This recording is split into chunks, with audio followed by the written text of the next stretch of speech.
Bonjour à tous les enfants, bonjour chers parents, bonjour chers amis. Bienvenue à ce cours de français. Et le cours d'aujourd'hui, nous l'avons intitulé « Les caprices de la langue française ». Si je vous dis, la plupart des chefs d'État de l'Afrique centrale se maintiennent au pouvoir par des élections frauduleuses, car la majorité des électeurs a toujours voté contre eux. La plupart des chefs d'État de l'Afrique centrale se maintiennent au pouvoir. On serait tenté de dire plutôt, la plupart des chefs d'État se maintiennent. Car le sujet, c'est quand même la plupart qui est au singulier. Pareil pour la suite, car la majorité des électeurs a toujours voté contre eux. Ici également, on serait tenté de dire car la majorité des électeurs ont toujours voté contre eux.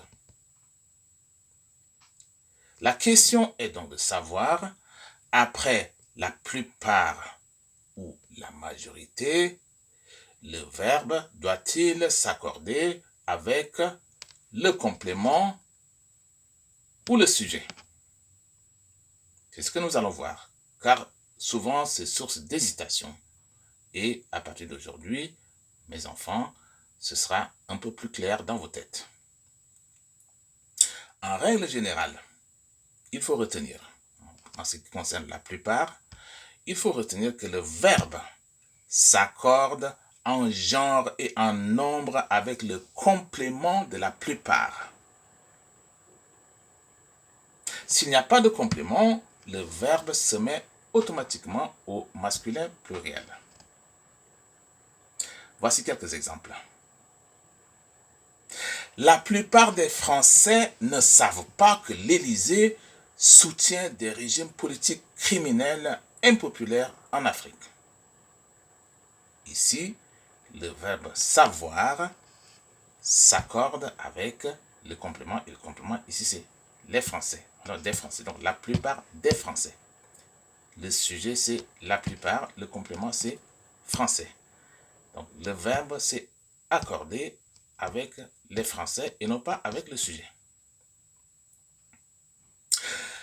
Autre exemple, la plupart des Sénégalais ont toujours pensé que la justice sénégalaise est parfois instrumentalisée pour éliminer certains opposants gênants de la course aux élections présidentielles. Donc, la plupart des Sénégalais ont toujours pensé. Le verbe s'accorde avec le complément, et le complément ici c'est sénégalais. La plupart des Tchadiens ne comprennent rien de la journée du 8 mars qu'ils considèrent à tort comme la fête de la femme. Autre exemple, la plupart des Tchadiens ne croient pas en la sincérité de leurs hommes politiques, car la plupart de ces hommes politiques sont prêts à brader leur dignité en échange d'un strapontin. Donc la plupart des Tchadiens ne croient pas. Alors croire ici s'écrit au pluriel, c'est conjugué au pluriel. C-R-O-I-E-N-T. Donc ça s'accorde avec le complément qui est des Tchadiens. Et non pas avec le sujet qui est la plupart.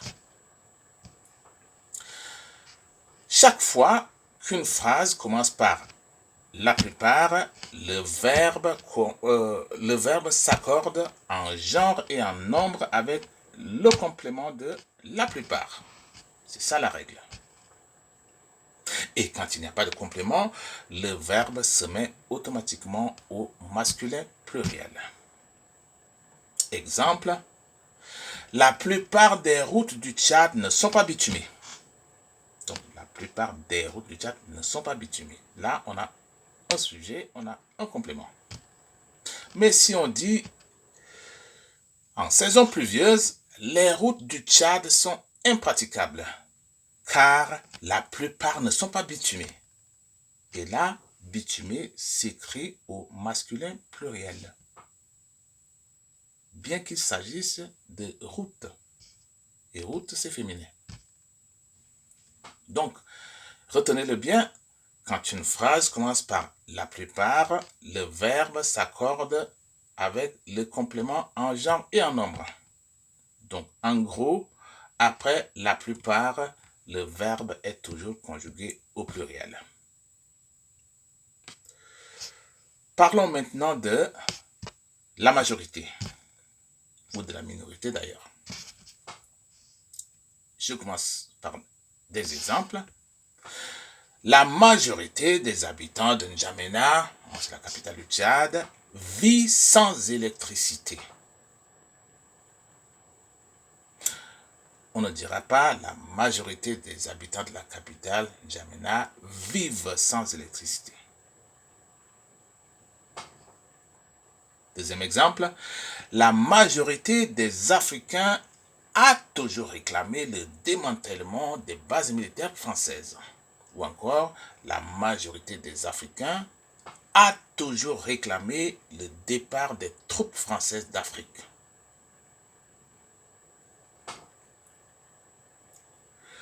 La majorité des hommes politiques français, de droite comme de gauche, est pour le maintien des bases militaires françaises en Afrique.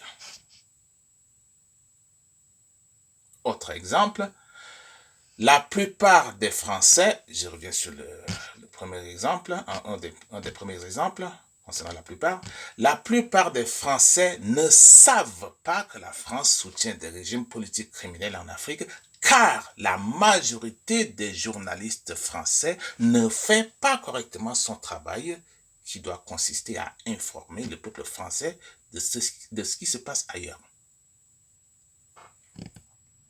Dans ces différents exemples, commençant par la majorité, le verbe s'accorde avec le sujet qui est la majorité et non pas avec le complément. Pourquoi? Parce que la majorité est considérée comme un collectif général. Lorsque la majorité est prise au sens mathématique très précis, l'accord du verbe se fait généralement au singulier.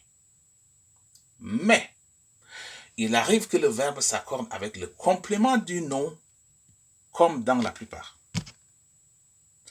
Le verbe peut s'accorder au pluriel avec le complément du nom si l'on veut insister sur la pluralité, sur le nombre et non pas sur l'ensemble.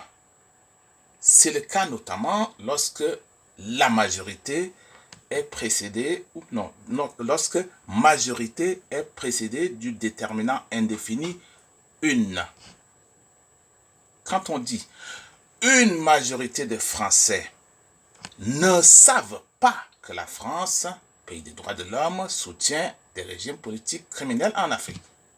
Ici donc, le verbe s'accorde avec le collectif partitif, qui est les Français.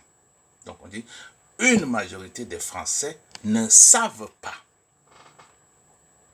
On dira également, une majorité des Tchadiens ne sont pas convaincus de la version officielle donnée au sujet des circonstances de la mort de leur ancien président. Donc, une majorité des Tchadiens ne sont pas convaincus. C'est compliqué? Non. En fait, je résume. Pour la plupart, donc, quand on dit la plupart des Français, des Tchadiens, des Sénégalais, des Africains, la plupart des Européens, la plupart, le verbe qui suit s'accorde avec le complément. Donc, pour la plupart, c'est toujours au pluriel. Pour la majorité, quand on dit la majorité, le verbe s'accorde au singulier. Quand on dit une majorité, le verbe s'accorde au pluriel. Voilà. Je pense que c'est clair. J'espère que vous avez apprécié ce cours. Je rappelle que vous le retrouverez intégralement sur YouTube. Je vous dis au revoir et à la semaine prochaine pour un autre cours de français.